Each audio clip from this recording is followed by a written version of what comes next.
Halo guys, kembali lagi bersama saya di Automatic Trader.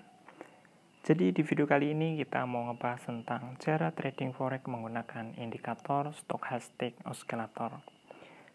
Oke, kita nggak perlu lama-lama lagi, kita langsung masuk aja ke dalam platformnya atau aplikasinya. Di sini kita gunakan aplikasi MetaTrader 4. Kita masuk ke dalam grafiknya. Pertama, kalau kalian mau menambahkan indikator stochastic oscillator ini, kalian tinggal masuk ke bagian menu indikator di bagian smartphone atau di bagian desktop juga sama. Kalau kalian menggunakan Windows, masuk ke bagian tambahkan indikator. Di sini ada banyak menu pilihan oscillator, pilih stochastic oscillator. Klik aja. Oke, kita langsung klik selesai. Nah, bentuknya kayak gini guys, dia naik turun, mengikuti dari pergerakan harga itu sendiri. Oke, kita mau pindah ke mode landscape. Nah, kayak gini, biar lebih enak dilihat.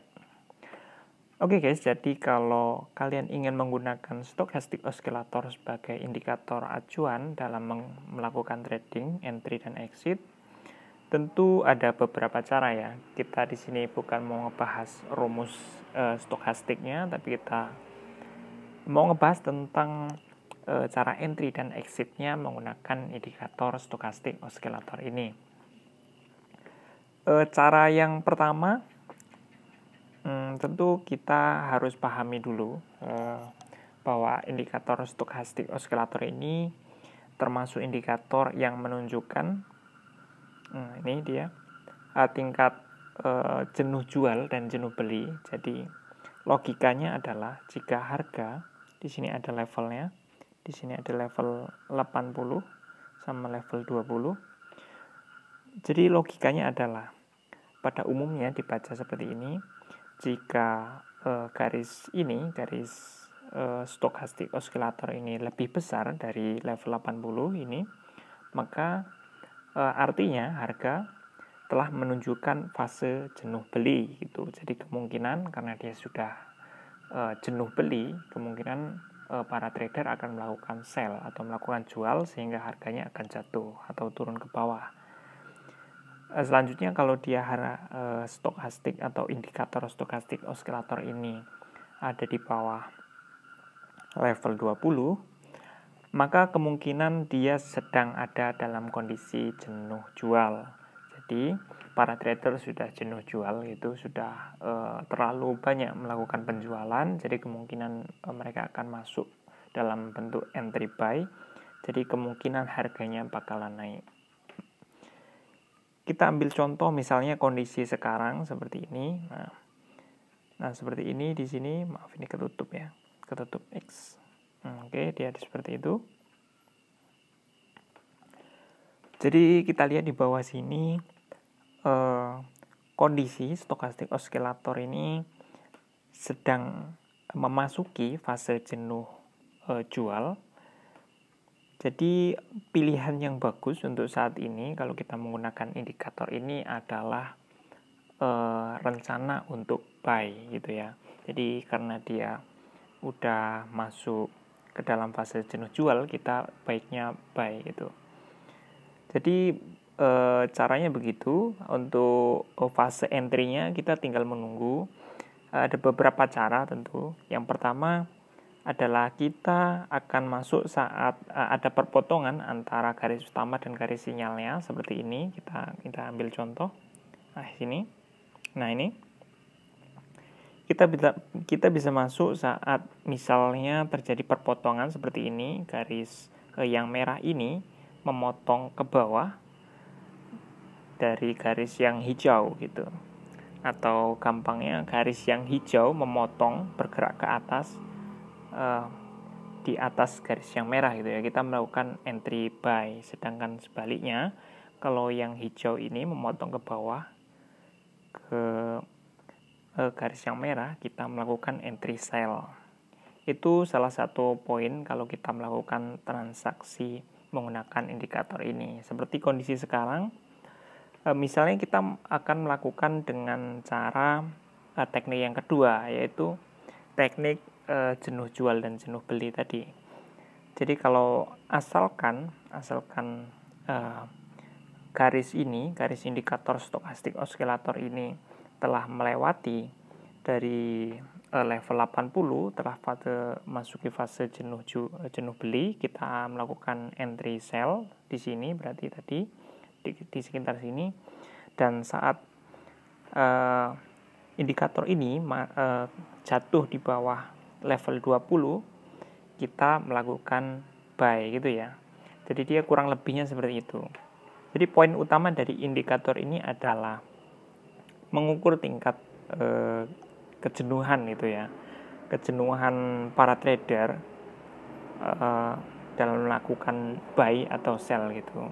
Tentu indikator ini sebaiknya digunakan dengan kombinasi indikator yang lain sebagai penunjuk arah gitu.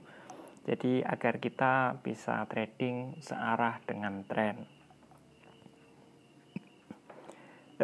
Dalam kasus market sekarang tentu kita sebaiknya melakukan opsi atau pilihan untuk entry buy seperti ini karena market telah menunjukkan kondisi jenuh jual begitu ya. Jadi kita bisa buy, misalnya lotnya mau berapa, 0,01. Oke, kita bisa lihat di situ. Stop lossnya mau berapa terserah, misalnya kita mau kasih di sini juga boleh. Makanya kita perlu indikator lainnya untuk menjadi menemani itu indikator stokastik oskilator ini, agar kita tahu arah marketnya sedang seperti apa, apakah dia sedang bullish atau trending naik, atau sedangkan trending turun, atau memang sedang sideways gitu ya, sedang konsolidasi. Sebaiknya begitu. Jadi indikator ini bagusnya tidak digunakan sendiri gitu. Jadi bisa aja kita masukkan misalnya Bollinger Band di sini sebagai pembantu arah tren, misalnya seperti ini. Kita lihat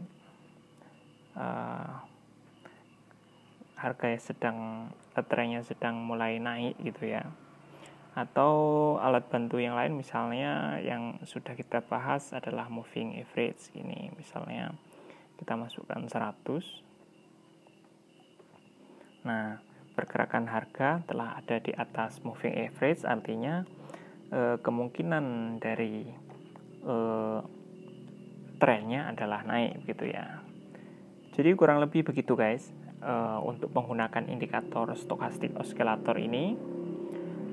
Jadi dia menunjukkan fase jenuh jual dan jenuh beli. Jadi intinya kalau dia indikatornya sudah berada di atas level 80 ini, dia telah menunjukkan fase jenuh beli. Jadi kemungkinan untuk harganya dia akan turun. Kalau indikatornya telah berada di bawah harga level 20 ini, maka artinya dia telah masuk ke fase jenuh jual. Jadi kemungkinan harganya bakalan naik gitu. Seperti sekarang kita tentu kalau mengikuti indikator ini, kita melakukan entry buy.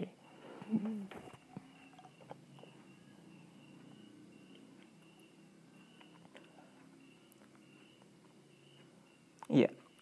Oke guys, jadi kayaknya cukup segitu untuk video kali ini tentang indikator stokastik oskilator. Kalau ada sesuatu yang memang terlewat dari saya, silakan ditambah di kolom komentar. Sama-sama kita berbagi informasi dan menjadikan video ini sebagai pemicu untuk berbagi informasi, menjadikan semacam komunitas. Semoga video ini bermanfaat. Terima kasih buat kalian yang udah nonton video ini. Jangan lupa buat like dan subscribe kalau kalian suka konten-konten seperti ini. Dan sampai ketemu lagi di video saya selanjutnya.